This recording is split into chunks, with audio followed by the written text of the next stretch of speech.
Tentang itu saya percaya kalau mereka sebenarnya nggak tahu kalau Indonesia itu cerah ya. Oke, baik. Indonesia itu gelap, tapi kita sedang berusaha, Bang Jo. Kita berusaha agar Indonesia itu cerah kembali. Baik, Nah, oke, oleh karena itu, mau tidak mau, seluruh warga harus patuh terhadap kebijakan baru ini. Kalau yang melanggar, ya bakal kami tindak, bakal kami penjara. baik Bapak Ridwan Ahmad Hanbali dari anggota Komisi 16 DPR RI. Terima kasih sudah bergabung dengan kami. Selamat beraktivitas kembali. Ya, sama-sama, Bang Jo. Dan pemirsa jangan kemana-mana karena Prime Journal akan kembali usai jeda.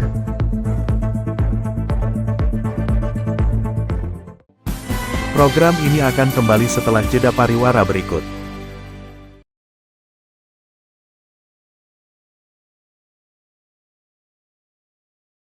Aku Viva melewati 7 tahap nanopurifikasi, menjaga sejuknya kemurnian dari mineral baik dalam setiap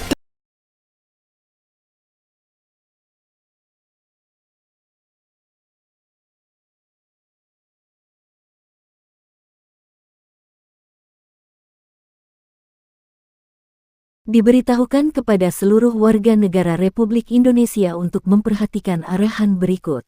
Mohon tetap tenang.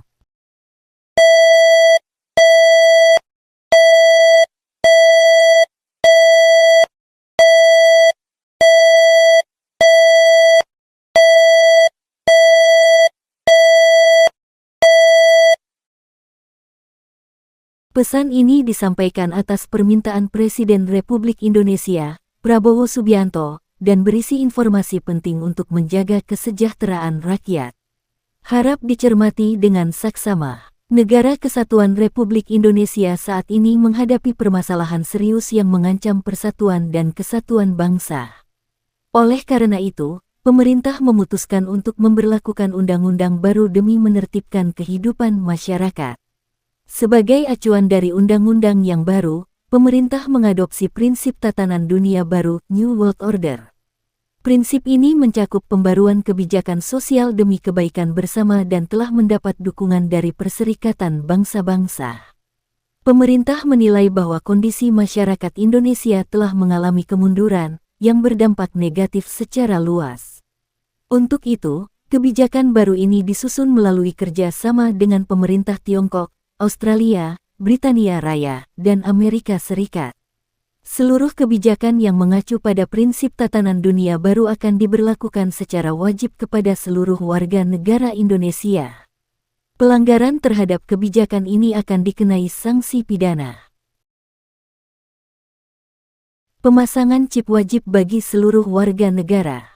Pemasangan chip pemantau akan dilakukan secara bertahap di setiap provinsi, mulai tanggal 1 September tahun 2025 hingga tanggal 1 Januari tahun 2026.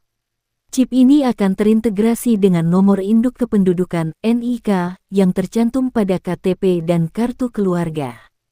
Tujuan pemasangan chip ini adalah untuk memantau aktivitas warga guna menekan angka kriminalitas dan mencegah pemberontakan. Informasi lebih lanjut akan dikirimkan melalui SMS ke nomor yang terhubung dengan NIK. Setiap warga wajib mengikuti prosedur pemasangan ini. Pelanggaran terhadap kebijakan ini akan dikenai sanksi tegas oleh aparat kepolisian. Kebijakan keuangan. Mulai tanggal 17 Agustus tahun 2025, seluruh transaksi akan terhubung dengan NIK. Langkah ini bertujuan untuk meningkatkan pengawasan keuangan guna mencegah penyalahgunaan rekening. Seluruh uang tunai harus disetorkan ke rekening bank sebelum tanggal 1 Oktober tahun 2025. Setelah tanggal tersebut, transaksi tunai tidak lagi berlaku dan uang tunai akan kehilangan nilai. Seluruh pelaku usaha diwajibkan menyesuaikan diri dengan kebijakan ini. Untuk mempermudah transisi, telah disediakan sistem pembuatan kode QRIS yang dapat terhubung dengan rekening bank atau dompet digital. Informasi selengkapnya tersedia di kris.interaktif.co.id/transisi keuangan digital. Usaha yang tidak mematuhi kebijakan ini akan dikenai tindakan tegas oleh aparat kepolisian. Rekening tanpa aktivitas selama 3 bulan akan diblokir, begitu pula dompet digital tanpa aktivitas selama 1 bulan. Untuk membuka blokir, pemilik harus menghubungi pihak bank terkait. Guna membebaskan negara dari utang, mulai tahun 2026 pemerintah akan menarik pajak dalam jumlah besar. Aktivitas media sosial dan saldo rekening akan digunakan sebagai dasar perhitungan pajak. Pajak pertambahan nilai akan diberlakukan pada kebutuhan dasar seperti makanan, minuman, alat kesehatan, kosmetik, alat rumah tangga, dan ponsel, dengan nilai minimal 2% dari harga produk dibayarkan langsung saat pembelian. Warga negara berusia 18 tahun ke atas, memiliki KTP dan rekening atau dompet digital, wajib membayar pajak setiap tanggal 1 bulan berjalan. Keterlambatan akan dikenai denda yang meningkat setiap harinya. Jika keterlambatan mencapai 7 hari, aparat akan menagih ke rumah. Jika melebihi 15 hari, sanksi pidana akan dikenakan.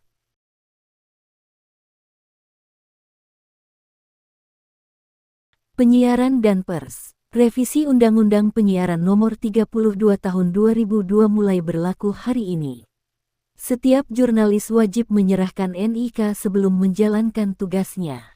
Peliputan yang berkaitan dengan kebijakan pemerintah harus mendapatkan izin dari Komisi Penyiaran Indonesia (KPI). Jurnalis internasional juga wajib menunjukkan identitas sebelum mengajukan izin peliputan. Pelanggaran terhadap ketentuan ini dapat mengakibatkan pencabutan hak siar, gugatan hukum terhadap saluran televisi asing, dan penahanan jurnalis asing oleh aparat. RUU Penyiaran juga mencakup sanksi atas penyebaran berita bohong, fitnah, dan penghinaan yang tidak diverifikasi oleh Dewan Pers. Media terverifikasi yang melanggar akan dikenai sanksi berat oleh KPI. Media tidak terverifikasi yang menyebarkan informasi akan diblokir dan ditindak oleh pemerintah, termasuk jika informasi tersebut dipublikasikan di media sosial.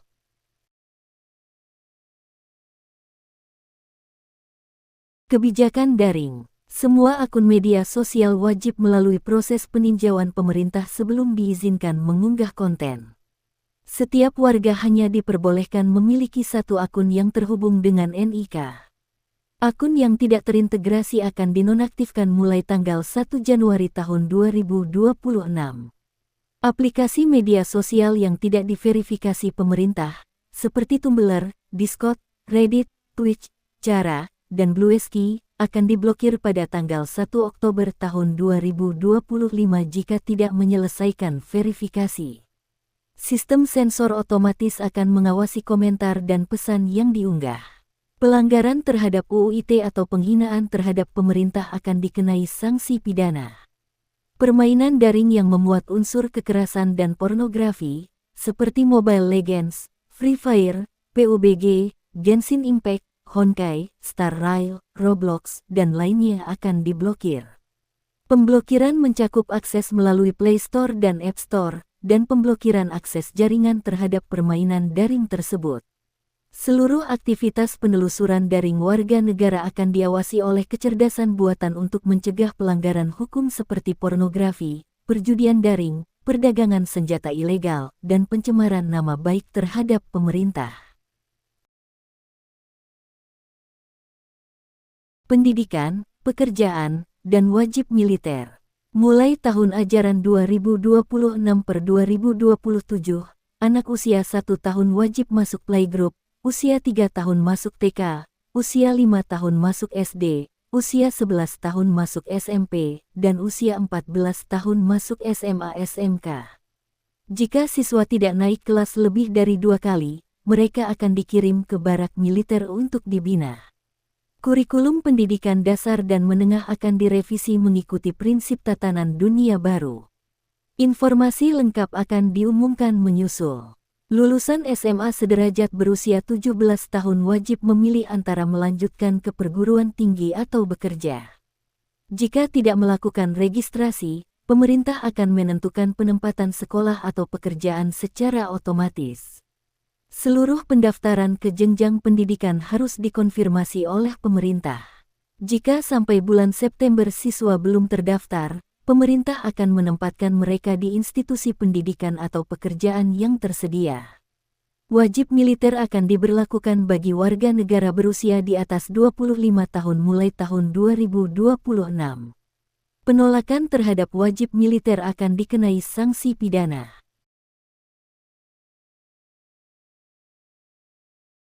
Kebijakan etanasia wajib. Etanasia wajib diterapkan kepada warga dengan catatan kriminal lebih dari 5 tahun, narapidana dengan hukuman lebih dari 5 tahun atau seumur hidup, warga berusia di atas 75 tahun yang sudah pensiun dan tidak memiliki penghasilan. Status kewajiban ditentukan berdasarkan data dalam KTP. Penolakan akan ditindak secara paksa oleh aparat. Setiap keturunan dari pihak yang menolak akan dikenai denda maksimal 100 juta rupiah per orang. Penertiban masyarakat. Seluruh warga negara Indonesia akan ditertibkan oleh Kepolisian Negara Republik Indonesia. Penggunaan simbol seperti bendera One Piece yang dikibarkan di bawah bendera negara tidak diperbolehkan.